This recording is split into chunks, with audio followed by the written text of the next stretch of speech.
Okay, now we know that phobias can be conquered because they're learned responses, which means we can learn new ways of doing them.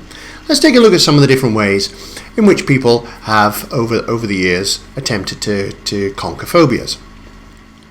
There's the first type, which is kind of like the macho approach, which is basically they just say, you know what, just get over it, deal with it. You're afraid of that, you've got a phobia of that thing, but you know it can't harm you, just deal with it. And you know what, that is such a common thing from people who don't have phobias. They don't understand what a phobia is. And they just tell you to just get over it. Well, have you tried not being scared of it? Never thought of that. It doesn't work. It will never work. Now, you do get some people who say, oh, well, I used to have a phobia of X, Y, and Z, and I just got over it. No, they didn't. They didn't have a phobia. They may have had a slight reaction to it, but they did not have a phobia. If they had a phobia, they wouldn't have been able to just get over it, just like that. So if you hear somebody telling you just to get over it, and you find you can't, don't worry, it's not you, it's them. It's them being ignorant of how phobias work. The second approach is often called aversion therapy or stuff like that, where basically they gradually acclimatize you to facing the thing which triggers your phobia.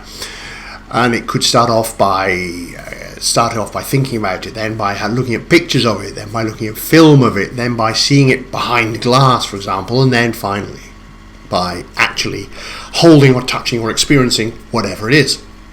Now, that can work to a degree. It's better for things that are physical objects that you can actually end up holding. Much trickier for more abstract concepts. For example, fear of thunder, fear of thunderstorms, much harder one to handle with that. Fear of flying, again harder. Fear of being sick. Are you actually going to induce the person to be sick as part of the cure for their phobia? It can work for some people, but there's two downsides to it. One, it can take a long time, a lot of sessions, and during those sessions, there's a lot of anxiety as you keep experiencing the phobic reactions. And the second downside is, for many people, their phobia is just so strong that even thinking about the thing which triggers the phobia is enough to start triggering a phobic response. Which means this approach is, rather than helping them conquer their phobia, it's so stressful. It's, if anything, make the phobia worse. Then there's a third type, which often used to be used, and people would use a combination of things like hypnotherapy and various other tools, but rather than addressing the phobia, they would use them to address the symptoms, to enable you to deal with the symptoms and to dial the symptoms, lower the symptoms down, so that you still had the phobia, but you were able to kind of cope. So you may still have the phobia about whatever it is, but you could kind of dial back the symptoms, so you were able to get through life with whatever it was. And again, the problem with this is it can take a long time. You still got the phobia, so you still get those reactions. And often people who've gone through this, they'll encounter whatever it is, they'll have the phobia, and then the symptoms will start to subside, which means you're still getting that panic and those symptoms to start with.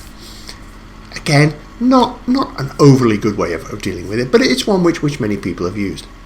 And then there's a fourth way, and this is a way which I've used successfully with a lot of people.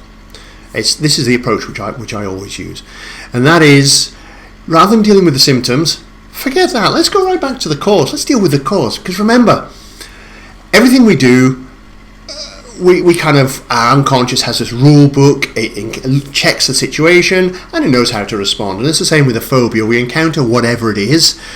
Our unconscious checks the rule book, goes, oh, this thing, yes, we feel lots of negative emotion, lots of bad emotion, we panic, right, we can do that.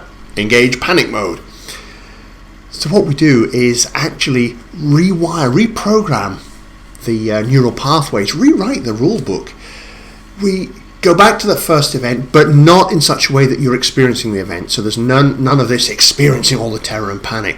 Kind of looking at it from a very dispassionate, very disassociated view. So you're not actually experiencing the event. You're kind of looking at the event, if that makes sense. So it's all nice and safe.